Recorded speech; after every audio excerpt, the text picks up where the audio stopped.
Hey guys, what's going on? It's Chris, aka Stitch. Welcome to the new week. Just lost an hour of sleep this past week, and I hope you're doing well. I hope you're awake to watch this. I hope that your Monday was not super terrible, because for a lot of us it was. So, I am with you. And today I feel horrible, because it was a beautiful weekend, and today is cold and rainy, and my head feels like it's about to explode, and I don't like it at all. I know you feel bad for me. I understand. Send me money. That makes me feel much better. Alright, you don't have to, but you can. I'm goofing off here. So anyway, this weekend at our church, we've been going through the series, going through the book of James. James chapter 3 was this past weekend, and talking about the tongue, and how powerful it can be, both for good and for evil. One of the big things James talks about is talking about how we go through and we praise and claim God as this awesome, loving person, and how awesome He is, and how great He is. But then again, we take that same tongue and we go through and we belittle and destroy His image. Because we are created in His image, right? So His creation, we tear down. And so He's talking about you can't do that. And I agree, you can't do that. You can't say God is great, but then tear down everything He's poured Himself into. But one of my main things I just wanted to kind of let you guys know, besides just that, is whether you are a believer or not, you can make an impact in your own world.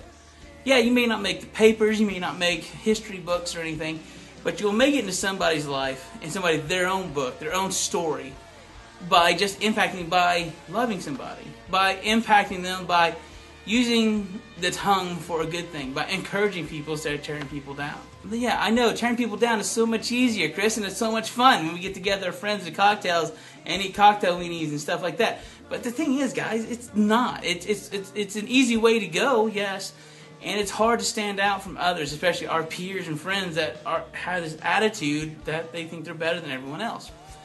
It is up to us, as I said, whether you are a believer as myself or not, or of a different belief, to love. Do you want to impact the world? Love people. Speak life into their life, and encourage them. Don't tear them down. Don't backtalk them. I said the tongue can be very devastating. Words hurt, but also words can build and encourage. And I encourage you to do so. Find somebody. And listen, I'm not talking about just family or friends. That's easy, because you know what your reward is for that. But go off and find somebody who's struggling, that maybe you don't get along with, or you guys just don't like each other at all. But the thing is, that person's going through something. Most likely you're going through something as well. And it's nice to have somebody to come in and to encourage you to whatever your struggles are. And so that's one thing we all need to start doing as human beings, is just to go out and to do those things.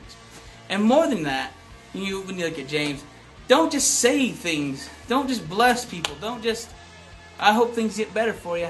Go out and actually make a difference. Help somebody out with their groceries sometime. Go help a lady cross the street. Get a door for somebody. Something. Get out there and impact the world. So whether you're a Christian or not, it doesn't matter. That changes some lives right there. Then those of us who are Christians, if you want to make an impact, it's not just about just throwing scripture at people and telling them they're going to go to hell. It's about just loving them, and not just telling them, but showing them, even through simple acts. That's it. It doesn't take much to do it. So I encourage you to go out and find somebody this week. Take somebody out to lunch that you probably would never take out to lunch. Do something. Buy somebody a soda, a cup of coffee. Buy a stranger a cup of coffee. Ask them how they're doing. Whatever, just something simple. That's my challenge for all of you. Go out and do that. Anyway, that's all the time I have. I'm going to go take an aspirin and hopefully take a coma. I'm out of here. Semper Fido.